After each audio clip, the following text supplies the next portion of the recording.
আসসালামু আলাইকুম, স্বাগত জানাচ্ছি আরটিভির মধ্যাহ্নের সংবাদে। আপনাদের সাথে আছি আমি পারভিন মিতু। ধারাবাহিক গ্যাস সংকটের কবলে রাজধানী সহ পুরো দেশ। বাসাবাড়ি, ফিলিং স্টেশন, শিল্প কারখানা সবখানে গ্যাসের সংকটে নাকাল মানুষ। ঘন্টার পর ঘন্টা লাইনে দাঁড়িয়েও কাঙ্ক্ষিত গ্যাস পাচ্ছে না চালকরা। তারা বলছেন, এমন পরিস্থিতি তাদের কর্মঘণ্টা নষ্টের পাশাপাশি স্বাভাবিক আয়কে করেছে ব্যাহত। সিএনজি স্টেশন সংশ্লিষ্টরা বলছেন, সারাদিনেও প্রেসার না ওঠায় লাইনে গ্যাস থাকছে না, বাধ্য হয়ে বন্ধ রাখতে হচ্ছে স্টেশন। আর্থিক ক্ষতির মুখে পড়ছে তারাও। দ্রুতই গ্যাস সমস্যার সমাধান চান ব্যবহারকারীরা।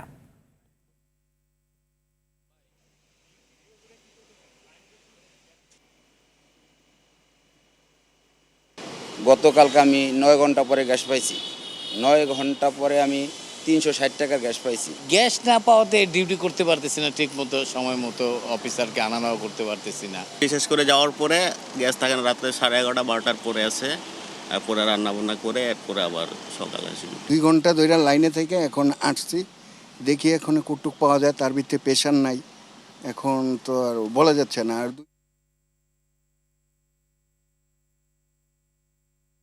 গ্যাস সংকটের খবর জানাতে নরসিংদী থেকে যুক্ত হচ্ছেন সহকর্মী নূরে আলম রনি। রনি, নরসিংদীতে গ্যাসের সংকটের প্রভাব কেমন দেখছেন জানাবেন। জি মিতু, আপনাকে ধন্যবাদ। আপনাকে জানিয়ে রাখছি যে সারা দেশের মতো নরসিংদীতে কিন্তু গ্যাসের তীব্র সংকট দেখা দিয়েছে। আপনি যেমনটা জানেন যে গত কয়েকদিন ধরে এর মাত্রা কিন্তু অনেক আকারে দেখা দিয়েছে। আমি একটি বাসাবাড়িতে অবস্থান করছি, সেখানে কিন্তু গ্যাসের চাপ খুব কম থাকায় কিন্তু এখানে তারা মাটির চুলায় রান্না করতে হচ্ছে। আমরা যদি একটু দেখাই আপনাদেরকে যে এখানে তারা সকাল থেকে অপেক্ষায় ছিল যে গ্যাস তারা এখানে গ্যাসের চাপ পাবে, কিন্তু এখন পর্যন্ত গ্যাসের তেমন চাপ না পেয়ে, মানে চুলা তারা জ্বালাতে না পেরে কিন্তু তারা এখন মাটির চুলা এনে তারা কিন্তু রান্না করছে। আমরা যদি একটু কথা বলি, আচ্ছা আপনারা কি সমস্যায় ভুগছেন একটু বলেন তো। আমরা কয়েকদিন যাবতই গ্যাসের সমস্যায় ভুগছি, মানে গ্যাসের চাপ একদমই নাই। আর রান্না করার যে চাপ আছে ওই চাপে রান্না করার মতো না। তাই সকাল থেকে অপেক্ষায় ছিলাম গ্যাস কখন আসবে, একটু রান্না করব, বাচ্চা আছে ছোট, কিন্তু পারতেছি না। তাই বাধ্য হয়ে পাশের বাসা থেকে চুলাই না তারপর রান্না করতেছি। রান্না তো করতে হবে, এই সমস্যায় আছি। জি মিতু, যেমনটা শুনছিলেন যে আসলে এখানে শুধু নয়, এরকম অনেক বাসাবাড়িতেই কিন্তু এই গ্যাসের সমস্যা রয়েছে। শুধু বাসাবাড়িতে নয়, শিল্প কারখানাগুলোতে কিন্তু প্রকট গ্যাসের সমস্যা দেখা দিয়েছে এবং ইতিমধ্যে কিন্তু নরসিংদীর 3 শতাধিক শিল্প কারখানা কিন্তু গ্যাস সংকটের কারণে বন্ধ হয়ে গিয়েছে।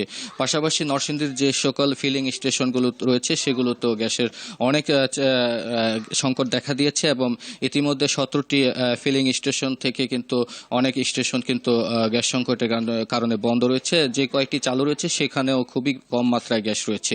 তো এখন বলা যায় কিন্তু অনেকটাই দুর্ভোগের মধ্যে দিন পার করতে হচ্ছে নরসিংদীবাসীদেরকে। তো অমিত, এই ছিল আমার কাছে নরসিংদী থেকে গ্যাস সংকটের সর্বশেষ পরিস্থিতি। ধন্যবাদ আপনাকে যুক্ত হবার জন্য। দর্শক, গ্যাস সংকট নিয়ে আরো খবর জানাতে এই মুহূর্তে রাজধানীর নাখালপাড়া থেকে যুক্ত হচ্ছেন আমাদের আরেক সহকর্মী ওয়ালিদ সিদ্দিকী।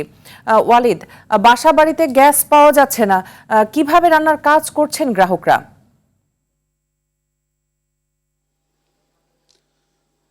মিতু, আমি এখন অবস্থান করছি পূর্ব নাখালপাড়া। এই যে অবস্থা, এই এলাকায় বেশিরভাগ বাসাতেই কোনো গ্যাস নেই। রাতের বেলা 11টার পরে গ্যাসের চাপ থাকলেও দিনের বেলা কোনো গ্যাসই থাকে না। এই যে অবস্থা, দীর্ঘ 15 দিন যাবৎ এই তীব্র গ্যাস সংকট প্রত্যেকটি বাসাবাড়িতে। এই বাসাবাড়ির যে গ্যাস সংকট, এখানে প্রত্যেক গৃহিণী বারবার চেষ্টা করে চুলা ধরানোর, কিন্তু তারা চুলা ধরাতে পারে না। দিনের বেলা বিন্দু পরিমাণ কোনো চাপ নেই গ্যাসের।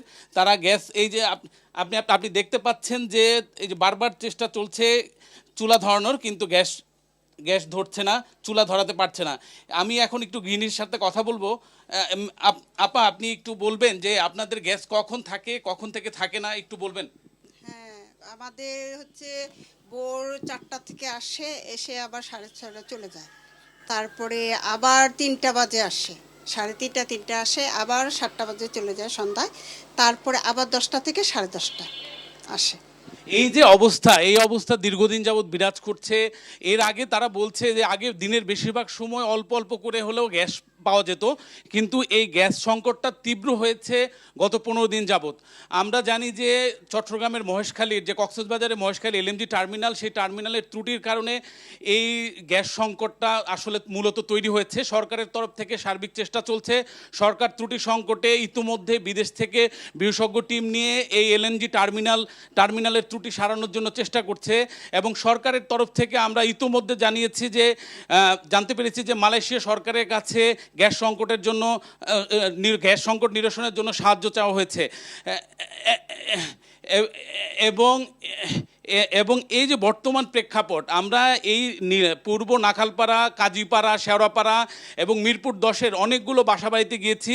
প্রত্যেক বাসায় একই অবস্থা, গ্যাস চাপ নেই বললেই চলে। সকালবেলা কোনো গ্যাস চাপ নাই, এবং অনেক বাসাতে সারা দিনে কোনো গ্যাস পাওয়া যায় না, কোনো চুলা ধরানো যায় না, এবং রান্না বাড়া থেকে সকল কর্মকাণ্ড তাদের বিঘ্ন ঘটছে। এবং অনেক নিম্নবিত্ত মানুষ যাদের পক্ষে সিলিন্ডার কেনা সম্ভব না, তারা বলছে যে মাটির চুলোতে রান্না করে খুব দ্রুত এই সমস্যার সমাধান হবে। ধন্যবাদ আপনাকে যুক্ত হবার জন্য। বর্তমান সরকার নৈতিকভাবে দেশ পরিচালনার অধিকার হারিয়েছে বলে মন্তব্য করেছেন জামায়াতে ইসলামের আমির ডাক্তার শফিকুর রহমান। সকালে জাতীয় প্রেস ক্লাবে বাংলাদেশ পরিবহন শ্রমিক ফেডারেশনের ত্রিবার্ষিক সম্মেলনে প্রধান অতিথির বক্তব্যে তিনি কথা বলেন। এছাড়াও তিনি বলেন, দুর্নীতির বৈধতা দিয়েছে বিএনপি সরকার। সরিষার মধ্যে ভূত থাকলেও এই সরকার তা তাড়াতে পারবে না বলেও জানান তিনি। একই সঙ্গে জামাতকে নিয়ে গভীর ষড়যন্ত্র হচ্ছে দাবি করে বলেন, জনগণের অধিকার সুরক্ষায় কাজ করে যাবে জামায়াত ইসলামী এবং কোনো চাপের কাছে মাথা নত করবে না। প্রতিবাদের শেষ ঠিকানাও এই সরকার যেহেতু নিশ্চিহ্ন করে দিয়েছে। 70 জনগণ রায় দিয়েছে। যদি গণতন্ত্রে বিশ্বাস করেন এবং নিজেদেরকে গণতন্ত্রের দল এবং সরকার মনে করেন, তাহলে 70 মানুষের রায় অবশ্যই মানতে হবে। এই রায় অস্বীকার করার মানে হচ্ছে জনগণকে অপমান করা। জনগণের অপমান আমরা বরদাস্ত করব না। যে আল্লাহ মহা বিপদ থেকে এই জাতিকে রক্ষা করেছেন, হঠকারিতা করে জাতির কপালে এরকম মহা বিপদ ডেকে আনবেন না, তাহলে ইতিহাসের রাস্তা খুলে নিক্ষিপ্ত হবে। টানা বৃষ্টি ও বন্যার অজুহাতে বাজারে কাঁচামরিচের কেজি ছুঁয়েছিল প্রায় 400 টাকা। বেড়েছিল সবজিরও। সপ্তাহের ব্যবধানে আবহাওয়া স্বাভাবিক হলেও ক্রেতাদের নাগালের মধ্যে আসেনি এসবের দাম। তাই গেল সপ্তাহের তুলনায় সামান্য কমলেও তা স্বস্তি দিতে পারছে না ক্রেতাদের। বাড়তি দামে বিক্রি হচ্ছে মাছ, মুরগিও।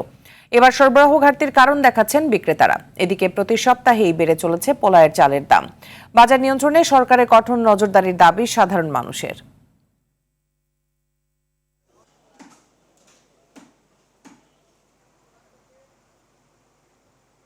দ্রব্যমূল্য প্রত্যেকটা জিনিসে আজকে 10 টাকা কিনলে কালকে ওটা 15 টাকা 20 টাকা, মানে পার কেজিতে 5 টাকা 10 টাকা বেড়ে যায় প্রতিদিন। এই যে মরিচ 370 টাকা কেজি। কম বেতনে চাকরি করি, বউ পোলাপলে বাচ্চারা থাকতে খুব কষ্টে দিন কাটা যাচ্ছে আমাদের এখানে। আজকে সাপ্তাহিক ছুটির দিন, বন্ধের দিনে প্রত্যেকে চাই যে সপ্তাহে একবার পোলাও খাওয়ার জন্য। আজকে কিনতে মানুষ পুরো হিমশিম খাওয়া যাচ্ছে। এখনকার যে বাজার আছে, একটা কাস্টমার কিনতে হলেও হুমকির মুখে পড়তেছে। টাঙ্গাইলের মধুপুরে বাস ও বালুবাহী ট্রাকের মুখোমুখি সংঘর্ষে 3 জন নিহত এবং অন্তত 20 জন আহত হয়েছেন। বৃহস্পতিবার রাতে টাঙ্গাইল ময়মনসিংহ আঞ্চলিক মহাসড়কের রক্তিপাড়া এলাকায় এই দুর্ঘটনা ঘটে। পুলিশ জানায়, ঢাকা থেকে ছেড়ে আসা জামালপুরগামী ক্রাউন ডিলাক্স পরিবহনের একটি বাস ও বিপরীত দিক থেকে আসা বালুবাহী ট্রাকের সংঘর্ষে ঘটনাস্থলেই 3 জন নিহত হন।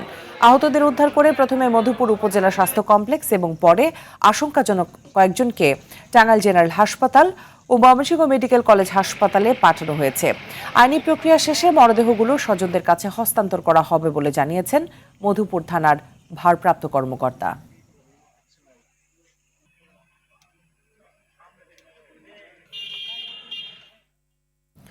খুলনা মহানগরীর দক্ষিণ টুটপাড়ায় দুর্বৃত্তের গুলিতে ইসমাইল নামের এক যুবলীগ কর্মী নিহত হয়েছে। বৃহস্পতিবার রাতে বড় খালপাড় এলাকায় এই ঘটনা ঘটে।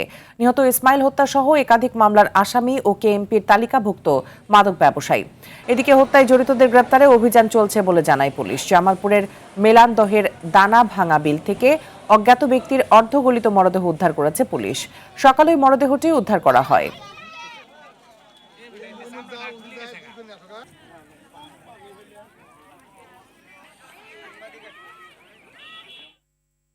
আজ 31 জুলাই, ঐতিহাসিক ছিটমহল বিনিময়ের 11 বছর।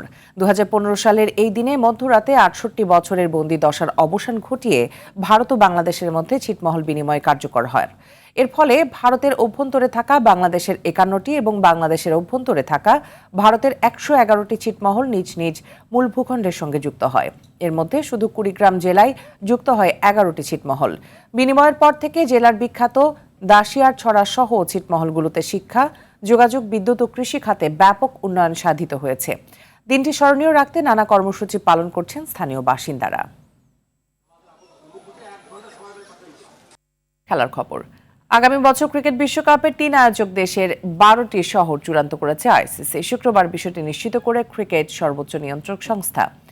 দক্ষিণ আফ্রিকা ও জিম্বাবুয়েতে 24 বছর পর ফিরবে ওয়ানডে বিশ্বকাপ। দুটি দেশের সঙ্গে আছে নামিবিয়া। 54টি ম্যাচের বেশিরভাগই অনুষ্ঠিত হবে দক্ষিণ আফ্রিকার 8টি শহরে। এগুলো হলো Johannesburg, Centurion, Durban, Gqeberha, KuGompo City, Cape Town, Paarl ও ব্লুমফন্টেইন। ফাইনাল অনুষ্ঠিত হবে ওয়ান্ডার্স কিংবা নিউজিল্যান্ডে। জিম্বাবুয়েতে 3টি আয়োজক শহর হলো হারারে, বুলাওয়ে ও ভিক্টোরিয়া ফলস।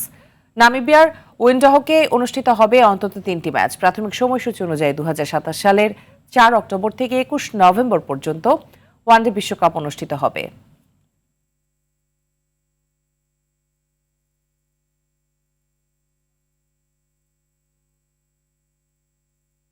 মধ্যাহ্নের সংবাদ এ পর্যন্তই। দুপুরের সংবাদ 2:45 দেখার আমন্ত্রণ রইল। ধন্যবাদ সবাইকে।